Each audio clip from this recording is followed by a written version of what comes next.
बिस्मिल्लाहिर्रहमानिर्रहीम। अस्सलामुअलैकुम। मेरा नाम मोहम्मद अदनान है और आज हम C++ प्रोग्रामिंग लैंग्वेज का बाकायदा आगाज़ करने जा रहे हैं।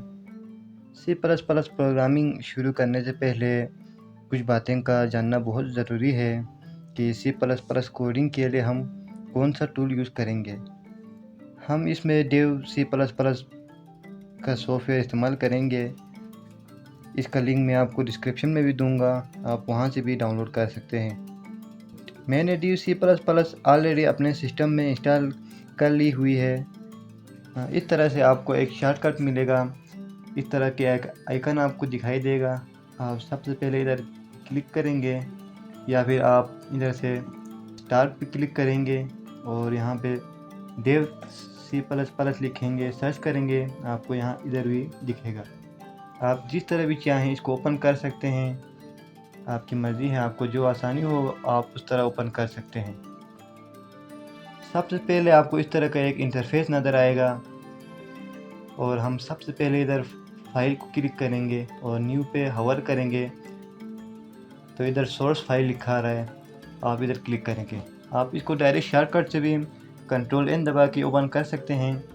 तो चलिए गाइस, सोर्स कोड ओपन हो चुका है। सोर्स कोड से मुराद जिसमें हम प्रोग्रामिंग लिखते हैं, जिसमें हम इंस्ट्रक्शन लिखते हैं, उसे हम सोर्स कोड कहते हैं। तो सबसे पहले हम ये सीखेंगे कि हेडर फाइल्स क्या होता है। तो गाइस, सबसे पहले मैं एक सिंपल सा प्रोग्राम लिखता हूँ जिससे आपको समझने में आसानी होगी।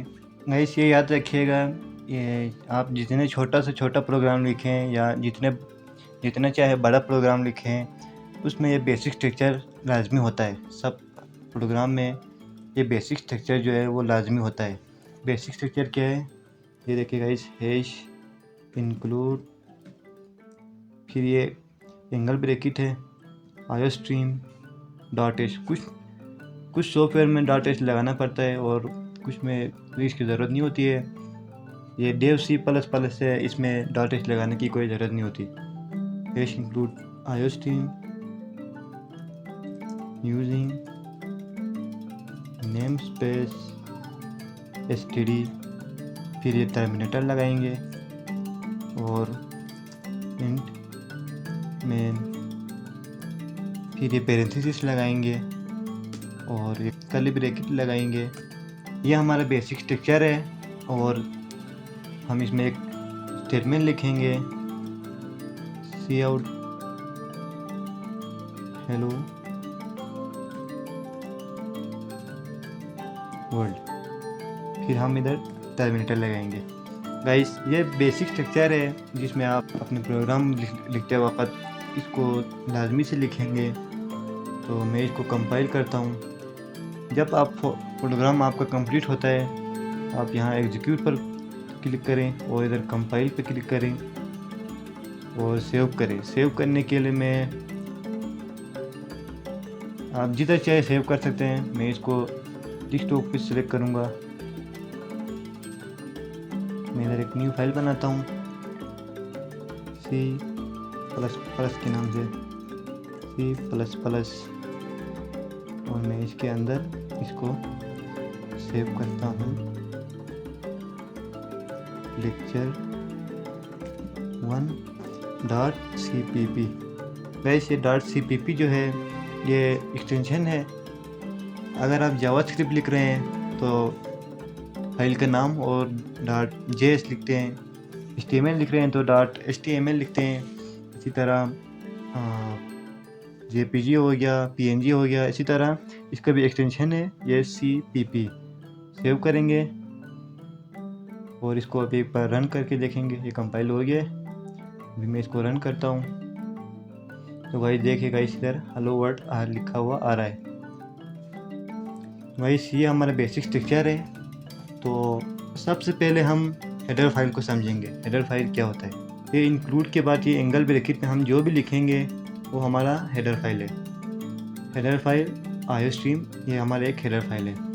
गाइस, हेडर फाइल का मतलब है, header file is a basically collection of large number of keywords और फंक्शन।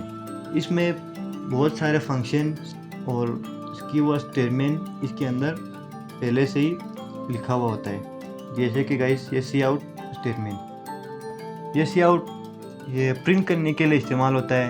ये भी मैंने आपको दिखाया है प्रिंट करके, कंपाइल करके।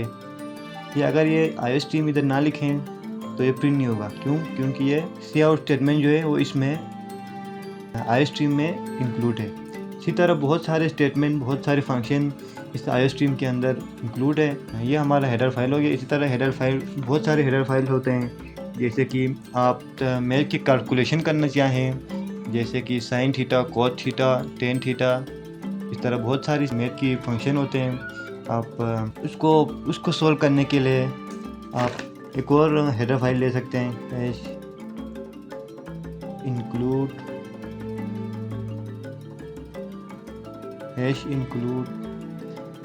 उसको आप मैथ डाटेश भी लिख सकते हैं, मैथ डाटेश या सिर्फ मैथ। इसमें मैथ की बहुत सारे फंक्शन इसमें लिखा हुआ होता है, हम उसको इधर इस्तेमाल कर सकते हैं। गाइस ये हो गया हेडर फाइल। और आप जब भी ये हेडर फाइल लिखेंगे, इसको आप लिखने से पहले प्री प्रोसेसर डायरेक्टिव, ये #include, इसको हम प्री प्रोसेसर डायरेक्टिव कहते हैं। आपने इसको लिखना है सबसे पहले। इसके बाद एंगल ब्रैकेट लगाना है, ओपनिंग एंगल ब्रैकेट और क्लोजिंग एंगल ब्रैकेट, और इसके अंदर आपने जो है हेडर फाइल लिखना है। ये हेडर फाइल हमेशा टॉप पे आता है, और इसी तरह बहुत सारे हेडर फाइल होते हैं। उम्मीद है आपको ये समझ में आ गया होगा। तो हम अभी बढ़ते हैं रिजर्व वर्ड से, हम सीखते हैं रिजर्व वर्ड क्या होता है। तो रिजर्व वर्ड ये इंक्लूड जो है ये भी एक रिजर्व वर्ड है, और ये यूजिंग नेम स्पेस ये भी एक रिजर्व वर्ड है। इंट, मेन, ये सी आउट, ये सारा रिजर्व वर्ड है, क्योंकि ये पहले से ही उन्होंने किसी मखसूस काम के लिए बनाया हुआ है, तो हम इसको अपने पर्पज़ के लिए इस्तेमाल नहीं कर सकते। Reserve word are the keywords, हम इसको कीवर्ड भी कहते हैं। Reserve word, reserve money, reserve क्या होता है? रिजर्व आपको पता होगा, रिजर्व पार्किंग होता है। रिजर्व पार्किंग मतलब कोई किसी का मखसूस पार्किंग होता है, कोई और उधर पार्क नहीं कर सकते अपनी कार को। इसी तरह रिजर्व वर्ड होता है, ये हम अपने पर्पज़ के लिए इस्तेमाल बिल्कुल नहीं कर सकते। अगर आप करेंगे तो ये एरर देगा और हमारा प्रोग्राम एग्जीक्यूट नहीं होगा। गाइस ये था हमारा basic structure of C++ program. उम्मीद है आपको आज का लेक्चर समझ में आ गया होगा। तो इंशाल्लाह हम कोशिश करेंगे इस सारा कवर करने की। इंशाल्लाह हम इनको डिटेल से पढ़ेंगे और एडवांस लेवल पे लेके जाएंगे इसको इंशाल्लाह। अगर आपको कोई मसला है तो आप कमेंट कर सकते हैं। Thank you so much.